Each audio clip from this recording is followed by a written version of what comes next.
Hello दोस्तों, क्या हाल है। मेरी कहानियाँ सुनकर आपको मजा आ रहा है? धन्यवाद। आज की कहानी हाजिर है।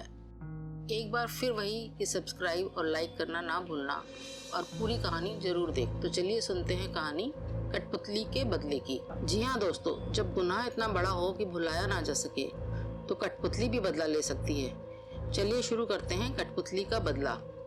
मध्य प्रदेश शहर के बाहरी हिस्से में एक पुराना मोहल्ला था। कच्चे रास्ते, दीवारों पर उखड़ा चूना, पुराना मोहल्ला और हवा में एक रहस्यमय सन्नाटा। कच्चे रास्तों का मतलब है कि वहाँ पक्की सड़कें नहीं थी, बल्कि मिट्टी और धूल से भरे ऊबड़ खाबड़ रास्ते थे जो उस जगह की पुरानी और उपेक्षित हालत को दर्शाते हैं। दीवारों पर उखड़ा हुआ चूना ये संकेत देता है कि इमारतें जर्जर हो चुकी थी, उनका रख रखाव नहीं हो रहा था और वक्त ने उन्हें थका दिया था। सबसे ज्यादा डर और रहस्य की भावना उस हवा में एक रहस्यमय सन्नाटे से आती थी, जिसका मतलब है कि वहाँ ना कोई आवाज थी, ना कोई चहल पहल। सब कुछ जैसे थमा हुआ हो और उस खामोशी में कोई अनदेखी या अदृश्य शक्ति छुपी हुई थी, जैसे कोई पुरानी डरावनी कहानी हो और जो वहीं से शुरू हुई हो। और हवा में एक रहस्यमय सन्नाटा। वहीं एक मशहूर कठपुतली कलाकार रहता था, बनाराम। बचपन से ही उसे कठपुतलियों से बेहद लगाव था। वे उन्हें बुलाता, हंसाता, नचाता और दर्शकों को हंसी और आश्चर्य से भर देता। बनाराम की सबसे पसंदीदा कठपुतली थी एक छोटा सा लड़का, जिसका नाम उसने रॉकी रखा था। रॉकी की आंखें कांच की थी और उसकी हंसी में कुछ अजीब सी ठंडक थी। बच्चे उससे डरते थे, मगर बनाराम को वे सबसे प्यारी लगती थी। पर बनाराम की सफलता के पीछे एक स्याह राज छुपा था। बनाराम की जिंदगी में कभी उसका एक दोस्त था, विजय। विजय और बनाराम दोनों ने ही साथ में कठपुतली का काम शुरू किया था। विजय मासूम और ईमानदार था, जबकि बनाराम चालाक और महत्वाकांक्षी। एक दिन बनाराम ने विजय को एक बहुत बड़े शो से बाहर निकाल दिया और उसका पूरा क्रेडिट खुद ले लिया।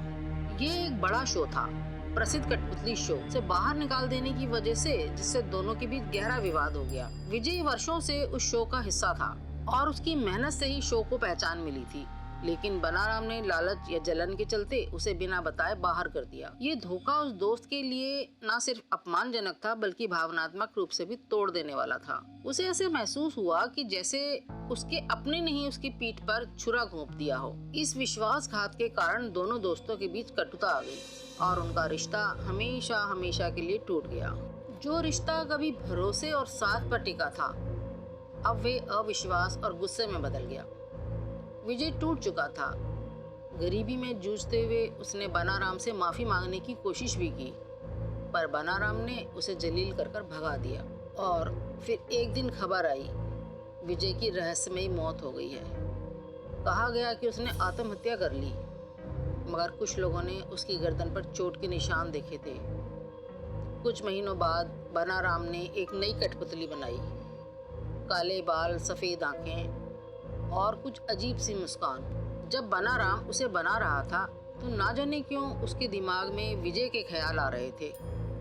उसे सब कुछ अचानक ही याद आने लगा। विजय के साथ उसकी दोस्ती होना, दोनों का एक साथ कठपुतली बनाना और वो सब परेशानियां उठाना जो किसी भी काम को करने से पहले आती हैं, और फिर सफलताएं और पैसा मिलना।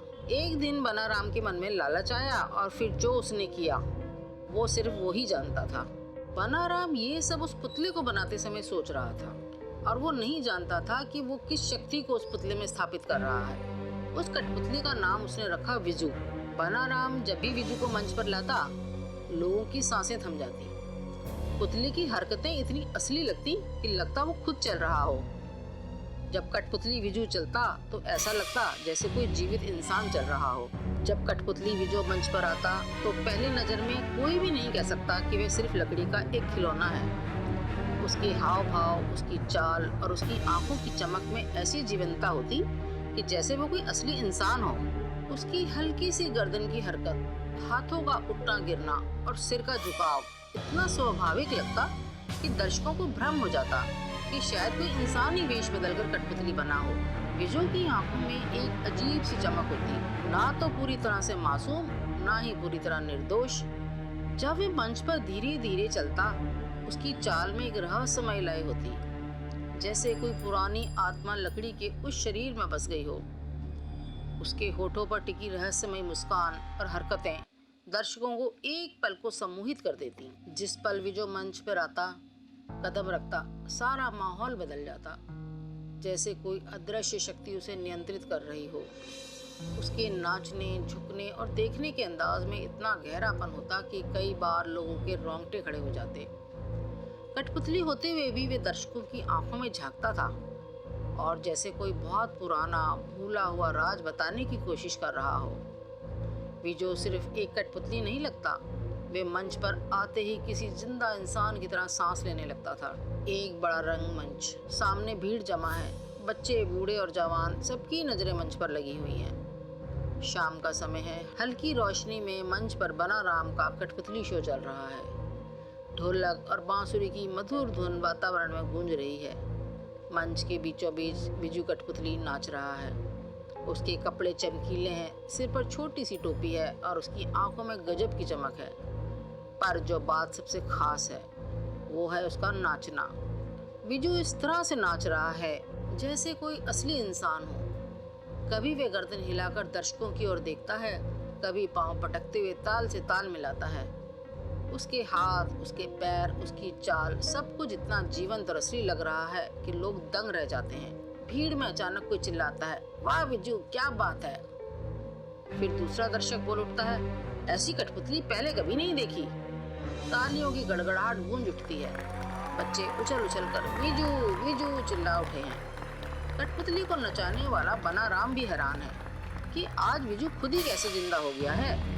उसकी डोरें तो वही खींच रहा है, मगर हर हरकत उसके बस से बाहर लगती है, मानो विजू में कोई आत्मा आ गई हो जो खुद को मंच पर जाहिर करना चाहती है।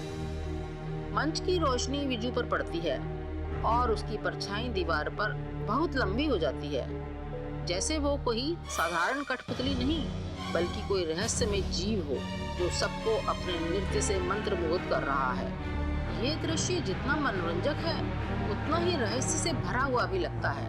एक दिन बिजू की आंखें खुद से चमक उठी और पुतले ने कहा, तूने मुझसे मेरा जीवन छीना था बनाराम, अब तेरा वक्त आ गया। बनाराम ने आगे पीछे घूमकर देखा कि कौन बोल रहा है, पर वहाँ उस पुतले और बनाराम के अलावा कोई भी नहीं था। बना को लगा कि उसे कोई धोखा हुआ है और वह फिर उस पुतले को सजाने में लग गया और वो रात भी कट गई। अगली सुबह उसने अपने पुराने ट्रंक में देखा तो पाया कि विजू का सिर किसी पुराने खून से सना था। उस पर खून के सूखे हुए दाग लगे थे और उसके हाथों में विजय का पुराना लॉकेट था। अब बनाराम को समझ आया, विजय की आत्मा विजू में समा चुकी है। बनाराम ने विजू को जलाने की बहुत कोशिश की, मगर वह आग में भी नहीं जला। उसने उसे नदी में बहा दिया, पर कुछ दिनों में वे फिर से उसकी अलमारी में बैठा था और मुस्कुरा रहा था। विजय की आत्मा उस कठपुतली के अंदर समा चुकी थी। पहले तो किसी को यकीन नहीं हुआ, लेकिन धीरे धीरे उसकी हरकतें डरावनी होती गईं। रात के सन्नाटे में जब बनाराम अकेला मंच के पास पहुंचा तो कठपुतली अपने आप हिलने लगी। उसकी आंखों में लाल चमक थी, मानो कोई जिंदा इंसान उसे घूर रहा हो। अचानक कठपुतली ने बोलना शुरू किया। वही आवाज थी विजय की, जो कभी बनाराम का सबसे अच्छा दोस्त था। बनाराम, तूने मुझे धोखा दिया, तूने मुझे मारा, अब तेरी बारी है। बनाराम कांप उठा, वे पीछे हटने लगा, पर तभी कठपुतली के हाथ धीरे धीरे लंबे होने लगे। लकड़ी के हाथ सांप की तरह लहरा रहे थे और बनाराम की गर्दन की ओर बढ़ रहे थे। उसने कोशिश की भागने की, मगर अब बहुत देर हो चुकी थी। कठपुतली ने गले को कसकर पकड़ा और उसकी पकड़ इतनी मजबूत थी कि बनाराम का दम घुटने लगा। उसकी आंखें बाहर निकलने लगी, सांस रुकने लगी, एक भयानक चीख गूंजी और फिर सब कुछ शांत हो गया। सुबह जब लोग आए तो उन्होंने बनाराम की लाश उसी मंच पर पड़ी देखी।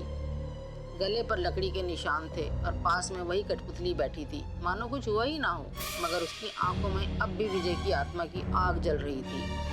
पुलिस ने मामला आत्महत्या बताया, पर वहाँ मौजूद हर शख्स ने उस पुतले की आंखों में एक जिंदा आत्मा को महसूस किया। आज बनाराम का घर बंद है, मगर हर अमावस्या की रात उस खिड़की में से कोई सफेद आंखों वाला पुतला झांकता दिखता है। कभी कभी आवाज भी आती है, जो धोखा देगा वो भी पड़ेगा।